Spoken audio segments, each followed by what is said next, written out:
재원 중인 중환자는 1,200명 이상으로 증가할 것으로 전망하였습니다. 유행의 정점 시기는 3월 초부터 중순까지 폭넓게 예측되었으며 유행 규모 또한 18만 명대에서 35만 명대까지 다양한 가능성이 제시되었습니다. 주기적으로 유행 상황을 예측하고 이 결과에 따라서 유행에 대비하는 데 활용하도록 하겠습니다. 다음은 주간 발생 현황에 대해서 말씀을 드리겠습니다. 지난 1월 3주부터 오미크론 변이가 우세종화되면서 확진자 수는 급속하게 증가하여 2월 4주에는 97만여 명이 확진이 되어서 5주간 25배 정도의 확진자가 증가하였습니다. 하지만 오미크론 변이의 낮은 중증도와 또 높은 3차 접종률로 위중증 확진자와 사망자는 3배 정도 증가한 상황입니다.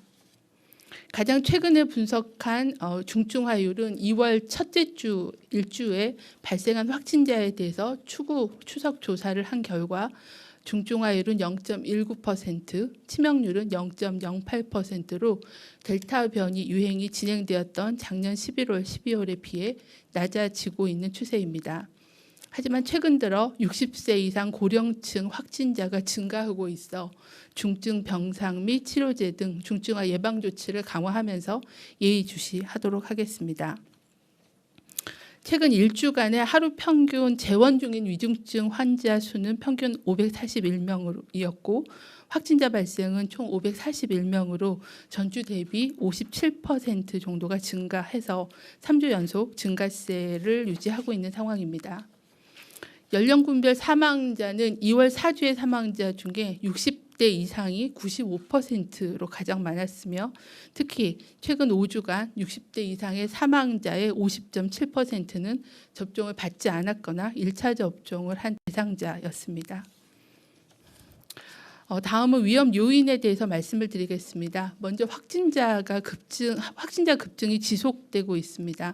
확진자 급증으로 의료진 또는 소방관 등 사회 필수 인력의 격리자가 증가하고 있고 이러한 누적된 확진자의 영향으로 신규 위중증 사망자가 지속 증가하고 있습니다. 정부는 그 관리 체계를 개선하기 위해서 3월 1일부터는 동거인에 대한 관리를 수동 감시로 전환하고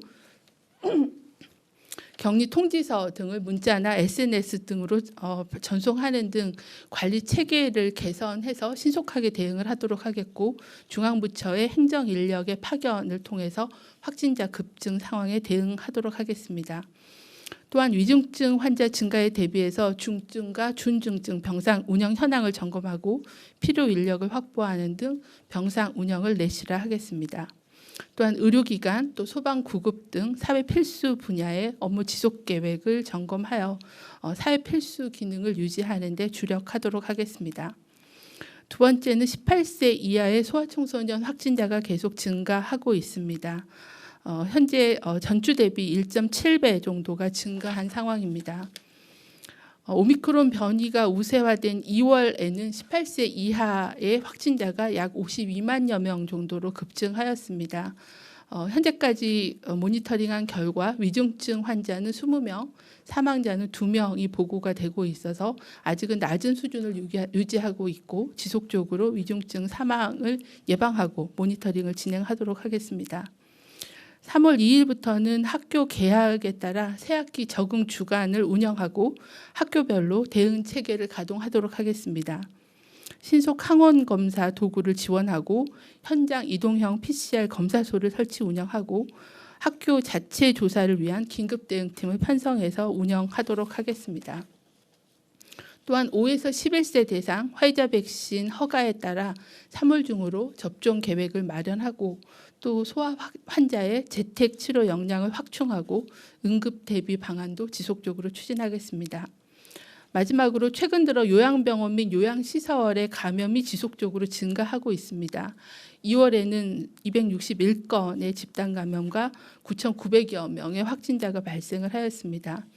중증과 사망을 예방하기 위해서 요양병원 시설의 4차 접종을 신속하게 시행하고 감염병 전담 요양병원 관리도 강화하도록 하겠습니다.